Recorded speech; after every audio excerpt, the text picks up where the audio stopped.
After my obsessive coworker fabricated an affair to break up my marriage, my wife laughed and said, "I don't care if it's true or not. I'll take everything in the divorce." So, I blew up both of their lives. It started off like any other day. My name's Joe. I'm 34 years old, and I work as an internal auditor at a mid-sized tech company in Austin. The job isn't anything glamorous: solid pay, decent benefits, the usual corporate nonsense about synergy and team building exercises. Nothing special, but it paid the bills and then some. More than enough, actually. I was the only one bringing in a paycheck, while my wife, Kendra, stayed at home. We had been married for 8 years, high school sweethearts. The whole romantic backstory, blah blah blah. Over the years, things changed. Kendra had tried a few jobs early in our marriage: retail, receptionist work, some admin stuff, but nothing ever stuck for long. She'd always have an excuse. The boss was terrible. The co-workers were mean. The commute was too long. The work was beneath her. Eventually, she stopped trying. Said she'd focus on building something from home. And, by that, she meant starting a new money-making scheme every 6 months that never made a dime. First, it was selling essential oils. Then, it was custom jewelry on Etsy, which just sat in boxes in our garage. Then, it was the Instagram influencer thing, where she posted photos of our house and lifestyle optimization tips to a grand total of 73 followers. Her latest attempt was drop shipping. She spent $3,000 of our money, my money, technically, on some online course that promised she'd make 6 figures within a year. That was 8 months ago. To date, the total revenue was $247. Total expenses were over $5,000, factoring in the course, the website, inventory she panic bought, and all the Facebook ads that went nowhere. But Kendra was convinced this was it. This was her ticket to financial freedom. Never mind that I was the one actually providing said freedom while she burned through money on schemes that anyone with half a brain could see were garbage. We had a house in the suburbs, 2 cars, and a golden retriever named Boomer, who, if I'm being honest, was objectively the best member of our household. On paper, we looked like we had it all figured out. But things weren't so perfect behind the scenes. Kendra would max out credit cards on shopping sprees, then act shocked when the bill came. Then she'd get irritated when I suggested maybe we should save some of that money. Anytime I brought up finances, like maybe she could get a real job instead of wasting money on doomed business ventures, she'd hit me with, "You just don't want me to be happy." When we first got married, my grandparents had passed away, leaving me with a decent inheritance. Nothing crazy, but enough that my parents suggested we get a prenup. Kendra wasn't thrilled about it, but we were young and in love, so she signed it. The terms were simple: anything I came into the marriage with stayed mine. Anything we built together would be split 50-50. But there was one clause that turned out to be crucial. If either party committed adultery, they forfeited their claim to marital assets. My mom insisted on it. Said she'd seen too many friends get screwed over by cheating spouses who still walked away with half. Kendra rolled her eyes at the time and said it was unnecessary because we'd never cheat on each other. Then, Renee showed up. She joined our development team about 4 months ago as a project manager. Early 30s, reasonably competent at her job, but she had this weird vibe from day one. She was overly friendly in that way that immediately puts you on edge. Always finding excuses to stop by my desk, laughing way too hard at jokes that weren't even remotely funny, asking personal questions that had nothing to do with work. The first week, she asked me where I went to college. Fine, normal small talk. Second week, she asked where I grew up, if I had siblings, what my hobbies were.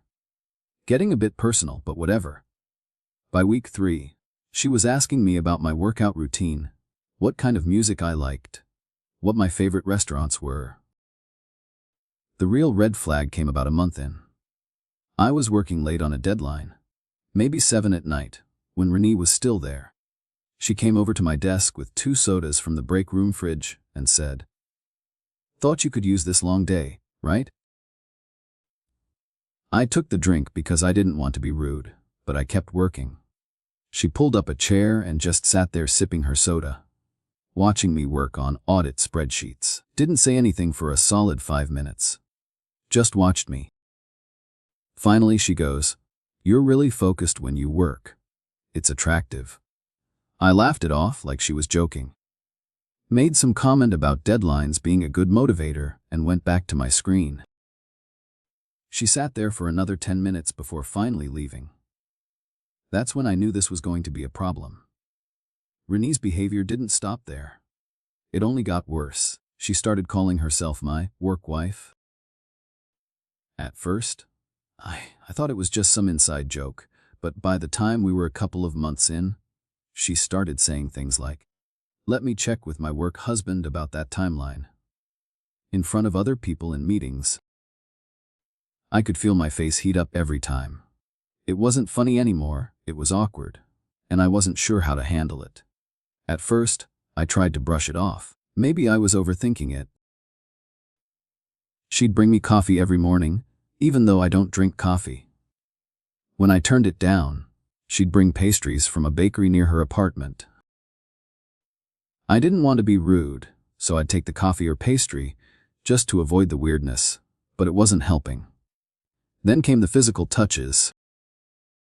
It started small, her hand lingering a little too long on my shoulder during meetings, brushing past me in the hall when there was plenty of space to walk around me. It was subtle at first, but soon it was clear she was testing boundaries.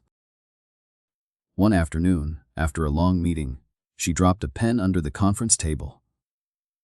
While bending down to pick it up, she placed her hand on my thigh for a few seconds. I froze. It was so unexpected. I didn't know what to do. I moved my chair away slightly, hoping she'd take the hint, but she just smiled, like she'd passed some kind of test. The late-night texts started a few weeks later. At first, they were work-related questions about projects, asking for feedback on documents. But gradually, they shifted. She started texting me late at night, asking what I was doing, or if I wanted to grab coffee or go for a hike. Sometimes she'd send me a picture of herself at a bar or cafe captioned, "Wish you were here." I kept my responses short and professional, something like, "Busy, can't make it. Have fun." I wasn't trying to be mean, just maintaining boundaries. But Renee didn't seem to care much about boundaries. After about 2 months of this, I finally mentioned it to Kendra. We were sitting on the couch one evening, and I casually said, "This project manager at work keeps doing this weird work-wife thing. It's kind of awkward." Kendra barely looked up from her phone, scrolling through some drop-shipping Facebook group. "Sounds like she has a crush. Just ignore her." So, I did. And looking back, that was probably mistake number 1. I should have done something sooner. I should have said something to HR, but I didn't. I tried to laugh it off. The thing is, once you ignore something like that, it doesn't go away. It just gets worse. By month 3, I started keeping records. Not because I was paranoid, but because I knew how things worked in the corporate world. I had heard enough horror stories about guys getting accused of things they didn't do, with no way to defend themselves. I couldn't afford to be one of those guys who ended up with his career ruined because of a false harassment claim. Tech companies don't mess around with stuff like that. They fire first and ask questions later. So, I started documenting every interaction with Renee, every text, every conversation, every time she crossed the line. I wasn't trying to build a case against her. I was just trying to protect myself. If Renee decided to flip the script and accuse me of something, I needed proof that I had been the one setting boundaries. I didn't want to wake up one day and find myself unemployed because some delusional coworker had accused me of harassment. So, I screenshot every text message and saved it to a folder on my personal laptop. I even started keeping a voice memo journal on my phone, recording myself after particularly weird interactions. It might have felt excessive at the time, but it was the only way I could be sure I wasn't caught off guard. By the time the third month rolled around, I had a file on my laptop that was essentially a Renee dossier. Screenshots, timestamp notes, voice memos, all organized by date. I had a separate document tracking the escalation of her behavior, how it started off innocently enough and then got progressively more aggressive. She started asking questions about my marriage, how long Kendra and I had been together, if we still went on dates, if I was happy. I'd give vague answers or change the subject, but it didn't matter. She was relentless. And then, one night, the situation escalated. I was working late, really late. It was well past 10 and the office was empty. I was just wrapping up a major audit report when I heard footsteps behind me. It was Renee. She sat down at the edge of my desk, not pulling up a chair but sitting on my actual desk, one leg dangling off the side. I could feel my stomach drop. This wasn't normal. "You work too hard," she said, her voice almost a whisper. "Kendra doesn't appreciate you." I looked up, startled. "What?" "I'm just saying," she continued, leaning in slightly. "You're here at 10 at night, working your butt off, and I bet she's at home, watching TV, or scrolling through her phone. Does she even know you're here?" "That's really none of your business," I said, trying to keep my voice calm. But Renee wasn't done. She leaned forward just a little more. "I'd appreciate you. If you were mine, I'd never take you for granted." I stood up abruptly. "Renee, I need you to understand something. This, whatever you think this is, stops now. I'm married, and I'm not interested. I've tried to be polite, but you're crossing the line. This conversation is done, and from now on, we're strictly professional. Got it?" Her face shifted in an instant. From hopeful to shocked, then to something darker. She slid off my desk, smoothed her skirt, and gave me a cold smile. "You think you're too good for me," she said, her voice sharp. "You think your boring wife who sits at home all day is better than someone who actually gets you." I didn't respond. Instead, I grabbed my laptop and walked out of the office. I set out, my voice cold. "Right now." She didn't say another word. She grabbed her bag, walked past me, and I heard her heels clicking down the hallway before the elevator dinged. I went home around 11 that night, feeling like maybe, just maybe, that would be the end of it. The next day, things were different. I went into the office expecting to see Renee, but she wasn't there. Her desk was empty, and it stayed that way for the rest of the week. I figured she'd finally gotten the hint after I shut her down. It was a relief, honestly, but it didn't last long. When I got home that evening, I found Kendra sitting at the kitchen table, her phone in hand, staring at it with an expression I couldn't place. The kitchen light cast a soft glow over her, but there was something cold in the way. She looked at me. "Hey," I said, setting down my bag, my stomach twisting. I could already tell something wasn't right. She didn't look up. She just sat there, tapping her phone. After a moment, she put it down on the table and said, "When we need to talk." My heart dropped. "Everything okay?" I asked, even though I already knew this wasn't going to be good. Kendra looked up at me, her eyes steady, but her mouth twisted into something I couldn't quite read. "I know about Renee." I froze. I wasn't sure what to say, how to respond.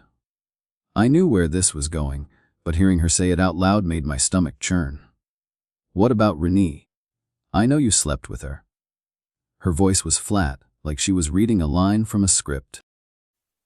The words hung in the air like lead. My pulse quickened, but I managed to keep my voice steady. "That's a lie. Who told you that?" Kendra picked up her phone and turned it toward me. There, on the screen, was a series of screenshots from Renee, messages that supposedly proved we'd been having an affair. Detailed conversations, timestamps, everything. My stomach dropped as I saw them. It was all fake. I knew it. But Kendra didn't care. She stared at me for a long moment, her eyes flickering with something cold, something distant. "Renee told me herself," she said, as though that was supposed to make it true. "Last night, around midnight." She messaged me on Facebook. I took a deep breath, trying to keep calm. "Kendra, those texts are fake. Renee has been harassing me at work. She's making this up because I rejected her. None of this happened." Kendra didn't look convinced. She was scrolling through the screenshots again, studying them like they held all the answers. Finally, she looked back at me. "I'm not stupid, Joe. I know what I'm seeing." She was wrong. I knew it, and deep down, she knew it too. But Kendra wasn't interested in the truth. She was looking for an out, and Renee had given her the perfect opportunity. I tried again, keeping my voice even. "I have proof. Kendra, I've been documenting everything. The texts, the messages, the way she's been crossing lines at work. I can show you." But she wasn't listening. Instead, she said, "You've deleted them, haven't you? All the evidence, I know you." Her voice was cold, calculating. "I didn't delete anything because there's nothing to delete," I said, fighting to keep my anger in check. "Can I see what Renee sent you?" She handed me the phone, and I scrolled through the messages. The screenshots were convincing, but I knew they were fake. Conversations I never had, photoshopped to make it look like they were real. Renee had put time and effort into this, and Kendra was buying it. "See," Kendra said, her voice sharp. "These are real. These conversations happened." "No, Kendra," I said, my voice firm now. "These are fake. Renee made these up. I have the documentation to prove it." But it didn't matter. Kendra wasn't interested in the truth. She wasn't interested in what really happened. All she saw was an opportunity. She leaned back against the counter, her eyes narrowing. "I don't care if it's true or not," she said, her tone suddenly light, as though she had just made a business decision. "What I care about is that I have proof." She smiled a little, like the weight of the world had just lifted off her shoulders. I didn't say anything at first. I just stared at her, feeling the anger rise in my chest. It was clear now, this was never about the truth. This was about money, about taking what she could while she could. Her voice broke through my thoughts. "I pulled out our prenup this afternoon. Read through it real carefully." Her smile was satisfied now. "There's an adultery clause. If I can prove you cheated, I get everything. You forfeit your claim to marital assets." I couldn't believe it. After everything we had been through, after all the years together, this was what she cared about. The money. She wasn't devastated. She wasn't hurt. She was relieved. This wasn't about fixing our marriage. It was about taking what she could from me. And in that moment, I realized that Kendra had never been the person I thought she was. "You saw an opportunity," I said slowly, the pieces falling into place. "Renee sends you fake screenshots, and instead of talking to me, instead of giving me a chance to explain, you immediately go to see how you can cash in." "Thank God," she said, almost sounding relieved. "Finally, I don't have to pretend anymore." Her voice softened a little, but there was no empathy in it. "Do you know how exhausting it's been sitting around this boring house, playing the supportive wife while you work late every night? Listening to you lecture me about budgets and savings while I'm trying to build something." The mask was completely off now. All the years of pretending, of putting on a facade, had vanished. And what was left was someone who only saw an opportunity. "I've been looking for an out," she continued, her tone almost triumphant now. "Kept thinking maybe one of my business ideas would work, and I could leave on my own terms. But this crazy woman just handed me everything I wanted on a silver platter." I couldn't speak. I just stood there, stunned. "I don't even care if you actually slept with her," she said, her smile widening. "I have the screenshots. That's all I need." I finally found my voice. "So, you're using fake evidence from a woman who's been harassing me to trigger the prenup clause, so you can take everything we built." She looked at me, almost pitying me. Not everything, she corrected. Everything we accumulated during the marriage, the house equity, the joint savings, your retirement contributions from the last 8 years. All of it. She was going for everything. She'd calculated how much she could walk away with, $200,000 at least, when you factored in the house, savings, and my 401k. And you think a judge is just going to believe this? I asked, my voice cold now. I think a judge is going to see detailed messages from your coworker describing your affair, she said. And unless you can definitively prove it didn't happen, which you can't because how do you prove a negative? The prenup clause kicks in. She stood there, smug, and I felt a chill run through me. She had already called an attorney, she said, and he confirmed her case. Everything was already falling into place for her, and I was nothing but a pawn in her game. I already called an attorney today, she said casually, like we were talking about groceries. He said I have a solid case. Of course you did, I mutter. Well, I was at work, you were planning how to rob me blind. Her smile never wavered. She was playing a game, and she thought she had already won. That night, I barely slept. My mind was racing, the weight of everything Kendra had said pressing down on me. She wasn't just upset. She was calculating. She saw an opportunity to secure her future, and she didn't care about the truth, about the years we'd spent together, or even about the life we had built.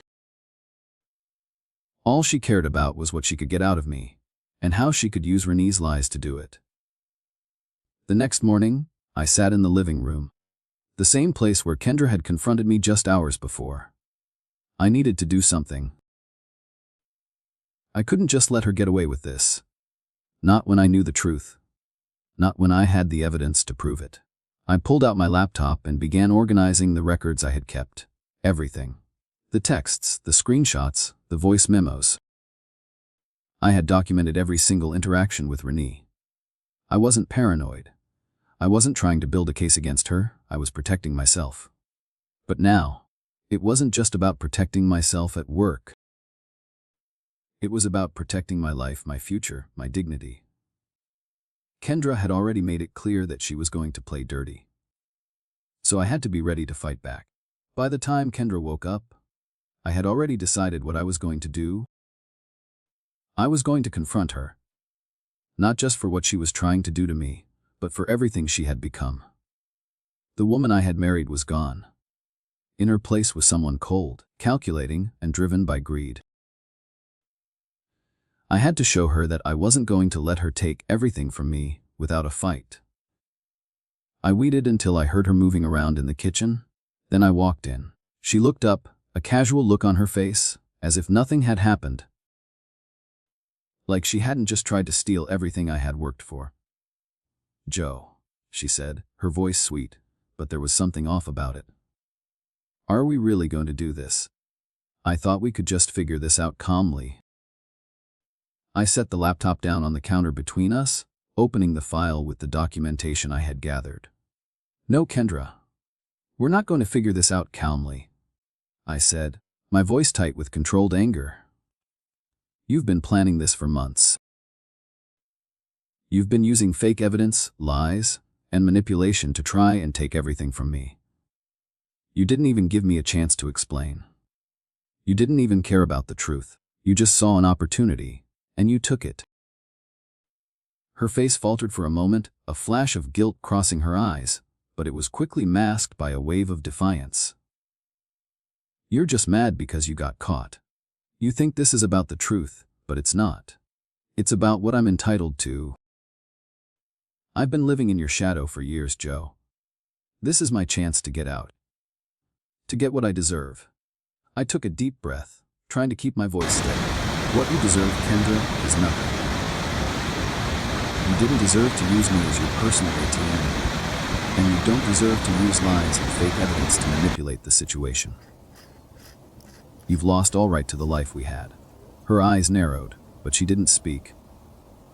She knew I was right, and the silence between us was suffocating. I have everything documented, I said, pulling out the printed pages from my laptop. The texts, the voice memos, the screenshots, everything. I'm not going to sit back and let you destroy me. You're not going to use Renee's lies to take what I've worked for.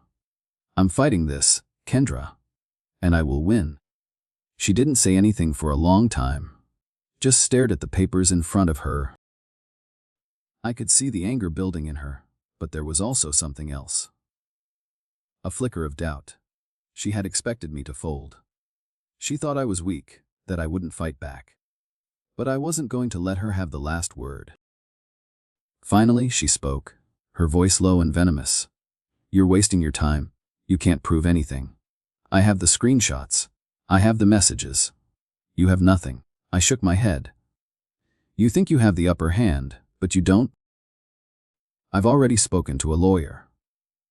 I'm filing for divorce too. And when I do, I'll make sure you're left with nothing. I'm not going to let you get away with this. Her eyes flashed with fury, but she quickly masked it, her lips curling into a cold smile. Fine, if you want to fight, let's fight. But know this, Joe, you won't win. I'm going to take everything. And when I'm done, you'll be nothing. I stood up, the weight of everything finally lifting off my shoulders. We'll see about that, I said, my voice steady. I walked out of the kitchen, leaving her standing there, seething. I wasn't sure how this was going to play out, but I knew one thing for sure, I wasn't going down without a fight. And I would make sure that both Kendra and Renee would regret ever trying to destroy my life. The days after my confrontation with Kendra were tense. She didn't say much, but I could feel the distance between us growing. She was biding her time, waiting for the moment to strike, while I was doing everything I could to make sure I was ready for what was coming. I didn't sleep much. Every time I closed my eyes, I saw the look on Kendra's face when she realized what she could gain from this whole mess. She wasn't angry. She wasn't hurt. She was relieved, like she had finally found a way out of the marriage. It made my skin crawl. I spent the next few days assembling my defense. I went over my documentation one more time, every text, every voice memo, every email. I knew Kendra would come for everything, and I had to make sure I could prove, beyond a shadow of a doubt, that I wasn't the man she was painting me to be. The next week, I met with my attorney. I wanted to make sure we were on the same page, that we had everything covered. We sat in his office, a large room with glass walls that looked out over the city. The view was impressive, but it didn't do much for me. I wasn't here to admire the scenery.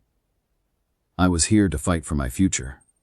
The attorney listened carefully as I walked him through the entire situation. He asked questions about the prenup, the screenshots, and the harassment from Renee. When I told him about the voice memos I had recorded, his eyes narrowed in approval. "This is good," he said. "You've done the right thing, Joe. You've protected yourself. I know. I've learned the hard way that if you don't have proof, you don't have anything." He smiled slightly. "Smart. You're going to need all this for the divorce proceedings.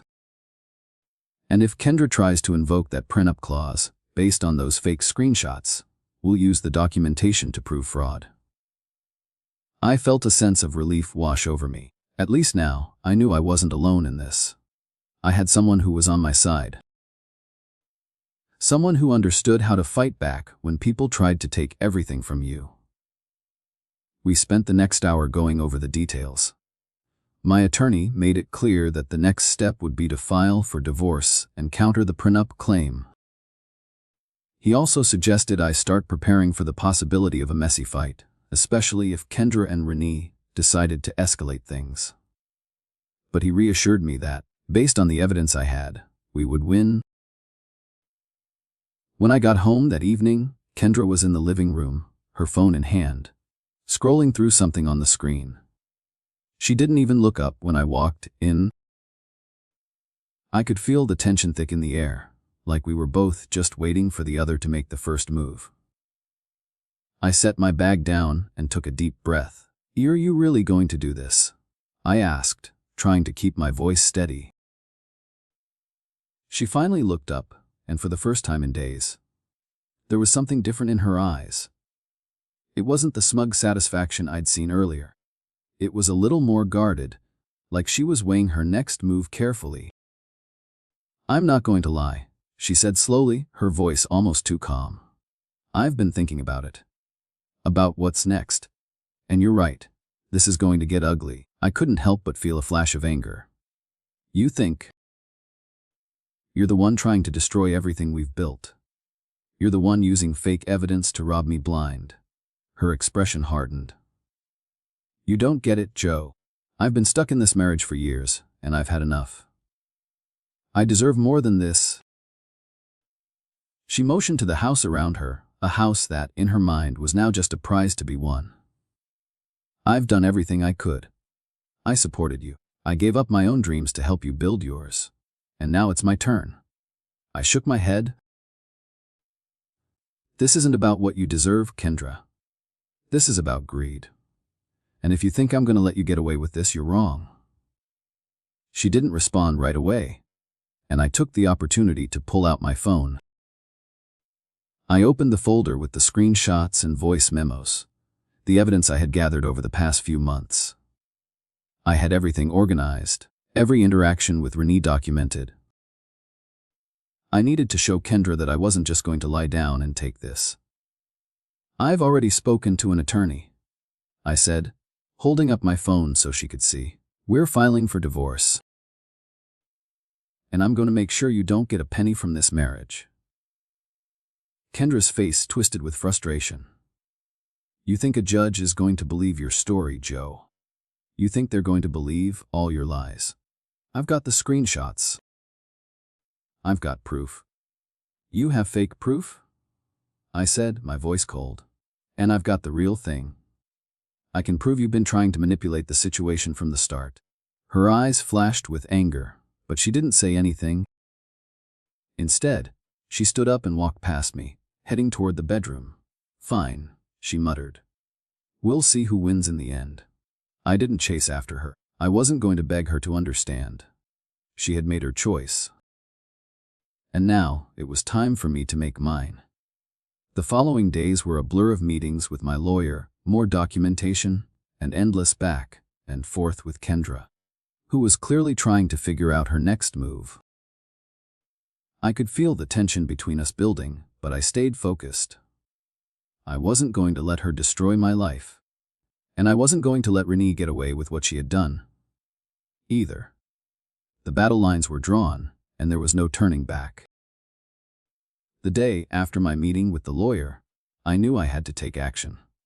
Kendra had made it clear that she wasn't backing down, and neither was I. The next steps would set the course for the rest of this nightmare. I wasn't just going to sit by and let her take everything I'd worked for.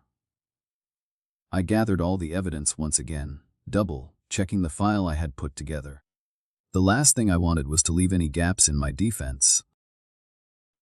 There was a part of me that hoped she'd come to her senses and realize she was making a huge mistake. But deep down, I knew Kendra. She wasn't going to let go of this opportunity. She was already too far gone. It was the next morning when I got the call from my attorney. We were ready to move forward. Divorce papers were being filed, and the counterclaim against the prenup was set in motion. As I sat in my car, waiting for the go ahead to meet with him, my phone buzzed. It was a text from Kendra. "I've spoken to my lawyer. I'll be serving you the divorce papers soon. You're not getting away with this." I couldn't help but laugh, though it was bitter and cold. She was so sure of herself.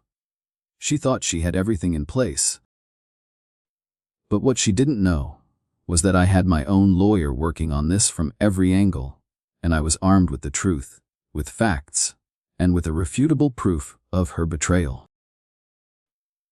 When I met with my attorney later that day, we went over the documents one more time. He reassured me that, with the evidence I had, Kendra would be hard-pressed to convince a judge that her actions weren't calculated. She had been planning this, and now it was clear she was willing to destroy me just to get ahead. "The prenup clause will be the key," my attorney said, his voice firm. She can't invoke it if we can prove the evidence she's using is fraudulent. We'll have her for that. And if she's attempting to manipulate the court, we'll make sure the judge sees that. I nodded, feeling a slight sense of relief, but it didn't last long. Kendra wasn't just trying to take my money.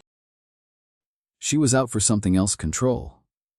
I could see it now, the way she had played her cards. She was used to being in charge, used to calling the shots. And she wasn't about to lose that power without a fight. That evening, I got home late, as usual, after another long day of legal preparation. The house was quiet. Too quiet. I could feel the tension in the air, thick and heavy, like a storm that had yet to break. I found Kendra in the living room, sitting on the couch, her phone in her hands. She didn't even look up when I walked in. "Joe," she said without looking up, "I've decided what I'm doing. You can either sign the papers, and we can end this cleanly, or I'll drag you through the mud. I'll make sure everyone knows about your so-called affair. Your company, your reputation, everything." I didn't flinch. I had already made up my mind. "You're not going to get away with this," I said, my voice calm but firm. "I've already filed my own papers, and you can't prove any of your lies. This isn't going to play out the way you think." She finally looked up at me, her expression cold and calculating. "You're right," she said slowly. "It's not. But that doesn't mean I'm going to lose. I have the upper hand, Joe. You can't deny it." I stood there for a moment, just looking at her. I realized something then. This wasn't about the money. This wasn't about what we had or didn't have. It was about power. Kendra wanted to control everything, and I was in her way. But I wasn't going to let her have that control. "I'm not going to sign anything," I said, my voice steady. "We're going to court, and you're going to have to explain all of this to a judge. You can't manipulate me anymore. Kendra, this ends now." She stared at me for a long moment, then scoffed. "Fine. Do whatever you want. But don't think for a second you're going to win. You think you can fight me? You're just a man who's been keeping secrets, and I'm going to make sure everyone knows it." I didn't respond. There was no point. She wasn't listening to me. She never had. The next few days were a blur of legal meetings, phone calls, and preparations for the inevitable battle. It wasn't just about divorce anymore. It was about showing Kendra that she couldn't destroy my life with lies. I was done letting her think she could walk all over me. Then, things took a turn. One afternoon, I was at the office, finalizing a few things before heading home, when I got a call from HR. My stomach dropped when I saw the number. "Joe, we need to speak to you. It's urgent," the voice on the other end said. I froze. I had known this was coming, but I wasn't prepared for it to happen so quickly. The situation with Renee had escalated, and I could feel the walls closing in. "Are we talking about the harassment claims?" I asked, my voice tight. There was a pause before the HR representative spoke again. "Yes. We need to meet with you as soon as possible. Please come to the office immediately." I grabbed my things and left the office without another word. My gut was telling me that things were about to get even worse. I walked into the office, my heart racing. The air felt thicker than usual. A tension in the halls that I couldn't quite shake off. I had prepared myself for the worst, but when the HR representative asked me to come upstairs, I knew something had changed. As I made my way through the building, I couldn't help but feel the weight of all the eyes on me. I had kept my head down for the past few months, trying to stay under the radar, trying to keep my personal life from bleeding into my work life. But now, with Kendra and Renee at the center of everything, I had become the subject of the office gossip. The rumors were already starting to swirl. I walked into the HR office and sat down across from the senior director. Her eyes met mine, but there was no warmth in her gaze. Just professionalism. I had seen that look 100 times before, but this time it felt different. "Joe," she said, her tone clipped. We've received some concerning reports regarding your interactions with a fellow employee, Renee. These reports involve inappropriate behavior that is a violation of our workplace conduct policies. I didn't flinch. I had expected this. I had been preparing for this moment for months. I had documentation to back up everything I was about to say. I'm aware of the allegations, I said calmly. But I want to make it clear that they're false. Renee has been harassing me for months. I've been documenting everything, and I can prove that the claims are fabricated. The HR director raised an eyebrow, clearly skeptical. Fabricated. Joe, these are serious accusations. We've already reviewed the evidence she provided. There are screenshots of text messages, photos, details that paint a very different picture of your relationship with her. I leaned forward, my hands clenched on the edge of the desk. Those screenshots are fake. Renee has been sending them to my wife, and I've been gathering evidence to prove it. I have voice memos, text messages, and even timestamp notes of everything she's done. I'm not here to defend myself against something I didn't do. I'm here to make sure you understand that I've been the one setting boundaries. The director didn't respond immediately. She glanced at the folder on the table in front of her. I could tell she was weighing her options, trying to figure out if she wanted to take this further or just sweep it under the rug. Joe, we understand your concerns, she said, finally looking up at me. But we have to conduct a formal investigation into these allegations. We can't ignore them, regardless of the circumstances. We'll need your full cooperation. And we'll need to interview you again, along with Renee. I nodded, knowing exactly where this was headed. I'm happy to cooperate. I'll provide you with everything I have. But I want you to understand that Renee is the one who's been crossing boundaries. I've never encouraged any of this. I'm not some victim of a false narrative. We'll need you to remain available for the next few days, she said. We'll conduct interviews with other employees as well. This is going to take some time, but rest assured, we're taking this seriously. I didn't feel any comfort in her words. If anything, it only made the situation worse. Renee was making her move, and now I had to prove she was lying, that everything she had sent to Kendra was part of some elaborate scheme to destroy me. After the meeting, I went back to my desk and tried to focus. But I couldn't. My mind kept racing. The stakes were getting higher. Renee wasn't just after my job, she was after my life. And now, Kendra was involved in all of this too. She had already shown me who she was. A person willing to destroy everything just for the sake of money. For a chance to get out of a marriage she was clearly never committed to. I couldn't just let this play out. I wasn't going to let Renee and Kendra win. The only thing I could do now was take control. If the investigation was going to happen, I had to be prepared. I pulled up my files, reviewed my documentation, and made sure everything was in order. Every screenshot, every memo, every piece of evidence that could prove my side of the story was in place. I wasn't about to let these women ruin me without a fight. The next morning, my attorney called. Joe, it's time. I've reviewed everything, and we're moving forward with the divorce papers today. We'll file the counterclaim against Kendra, and we'll make sure her fraudulent allegations are exposed. You're going to be fine. I felt a rush of relief, but it didn't last long. The moment Kendra got the papers, she'd probably come after me harder. I couldn't afford to let my guard down. I hung up and stared at the papers in front of me. This was it. I was done playing defense. Now it was time to go on the offensive. I wasn't going to let Kendra or Renee walk away with my life.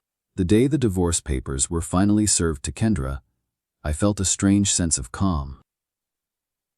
The storm had been brewing for weeks, but now that the papers were in motion, there was no turning back. She tried calling me, but I didn't answer. It was over, and no amount of pleading, threats, or manipulation was going to change that. A few hours later, I received another call, this time from Kendra's attorney. The conversation was short and cold. He said they were expecting a quick resolution, and that if I played ball, things could be settled without dragging it out in court. I felt a small, bitter laugh bubble up in my throat. She wasn't interested in a fair settlement. She was hoping for a payout, and she thought her fake evidence would get her that. But I wasn't going to make this easy for her. Over the next few weeks, I watched Kendra's world unravel. My lawyer had already begun the process of proving that she was using fraudulent evidence to invoke the prenup clause. The fraudulent screenshots that Renee had sent her, the ones she thought would be her golden ticket, were falling apart under scrutiny. Kendra hadn't even noticed that I had already started my own preparations to expose her manipulation. Then, one afternoon, the doorbell rang. I opened it to find Kendra standing there, her face tired, worn. She wasn't the confident woman who had stormed out of the house a few weeks ago. Her hair was flat, her makeup smudged, and her eyes lacked the fire she'd had in them before. "Hi," she said quietly. It was almost like she was a stranger. The person standing before me wasn't the woman who had threatened me, wasn't the woman who had tried to tear everything down for her own gain. It was someone broken, deflated. "You've got 30 minutes, I said, stepping aside to let her in. "Your stuff's in the garage. Boxes are labeled." She nodded wordlessly, walking past me without meeting my eyes. There was no defiance, no anger. Just a quiet acceptance that things had gone horribly wrong. She made her way to the garage, and I followed behind her, feeling that strange calmness settle in my chest. It wasn't satisfaction. It wasn't relief. It was just the end of something that had dragged on too long. As I stood there, watching her gather her things, the doorbell rang again. This time, I wasn't expecting anyone.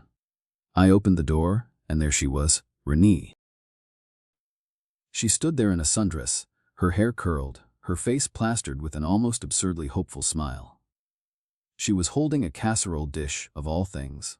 The sight was so ridiculous, I almost didn't know how to respond. "Hi," she said, her voice overly cheery. "I heard about the divorce finalizing. I thought maybe we could talk. I brought lasagna." I stared at her, blinking in disbelief. "You've got to be kidding me." She took a step forward, still holding out the casserole dish like some kind of peace offering. "I know things got messy, but now that you're single, I thought maybe we could start fresh. I never stopped caring about you." I felt my blood run cold. "Are you serious right now?" I asked, my voice barely above a whisper. Renee took another step forward as if she didn't hear me. "I really think we could make it work this time," she said, her voice soft and pleading. "I just want a chance." Before I could say anything, Kendra appeared behind me, her voice cutting through the air. "What the heck are you doing here?" Renee's smile faltered, but she stood her ground. "I'm here to see him," she said, her tone defensive. "It's none of your business anymore. You're divorced?" Kendra's face contorted with disgust. "Because of your fake screenshots, you psychotic witch." Renee's face went pale. "They weren't fake," she shot back, her voice growing shrill. "We had something real. You just refused to see it." I raised my hand, cutting her off. "Okay, let me clarify something real quick," I said, my voice cold. "We had nothing. You harassed me for months. I rejected you. You tried to destroy my life. Then you got fired. Now you're standing here with lasagna like we're going to start dating. Are you actually insane?" Renee's face crumpled, but she pushed forward. "You don't understand," she said, tears welling in her eyes. "I did it because I love you. I was trying to save you from her." Kendra laughed sharply, the sound almost cruel. "You love him. You don't even know him. You know what you are. A crazy person who cost me $200,000. Renee looked like she'd been slapped. "I cost you. You were trying to rob him using my information. You didn't even care if it was true. You just wanted his money. And you wanted him so bad you were willing to blow up his entire life to get him." Kendra snapped back, her voice shrill with rage. At least I'm honest about being a gold digger. You're delusional. The fight that followed was like something out of a bad comedy. The two of them squared off, and before I knew it, Kendra lunged at Renee, shoving her to the ground. The casserole dish exploded on impact, lasagna flying everywhere. The sound of ceramic shattering echoed through the porch as Kendra and Renee rolled around, covered in tomato sauce, their hair tangled and their clothes a mess. I stood there, completely unmoved by the scene unfolding in front of me. "This is exactly why I divorced you," I muttered, shaking my head. "Women are exhausting, buddy," I said to Boomer, who had wandered over, his tail wagging as he watched the chaos unfold. Kendra managed to pin Renee down, holding her in a headlock. Renee tried to scratch her face, but Kendra wasn't letting go. I sighed, pulled my phone from my pocket, and dialed 911. 911, what's your emergency? Yeah, hi. I've got two women brawling on my front porch. My ex-wife and the coworker who got her divorced. Need someone to come separate them before they kill each other. The dispatcher didn't even sound surprised. We'll send officers out right away. As I hung up, I watched the two of them go at it, their insults flying as they struggled for dominance. At one point, Renee screamed, "I love you," between the chaos, but Kendra didn't even acknowledge her. When the police arrived, it only took a few minutes for them to break up the fight.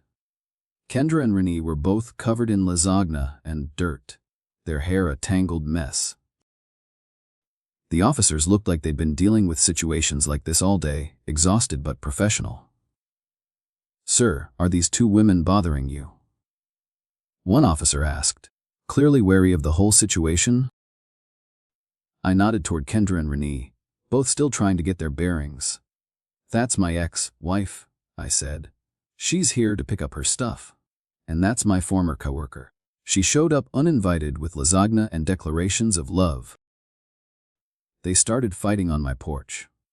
The officers gave each other a look, clearly done with the whole thing. "Mom," he turned to Renee, "do you have any legitimate reason to be here?" Renee blinked, looking at me, her hope long gone. "I thought we could talk," she said, her voice cracking. I shook my head. "We can't. Leave my property. Don't come back." Kendra shot Renee one last look, then turned to the officer. "I'm not leaving without my stuff." The officer sighed. "Ma'am, you threw hands on his porch. You can arrange another pickup time." The officers escorted both women to their cars. I stood at the door, watching them leave, feeling nothing but relief. The door clicked shut behind me. Boomer sat at my feet, looking up at me with his usual calm expression. "Well, buddy," I said, scratching his ears. "I guess that's that. Let's go watch some football." As I flopped down onto the couch, I grabbed the remote. Boomer hopped up beside me and I sank in the quiet, content in the knowledge that the chaos was finally over. Or at least it was for me. The final score me 1. Chaos, 0.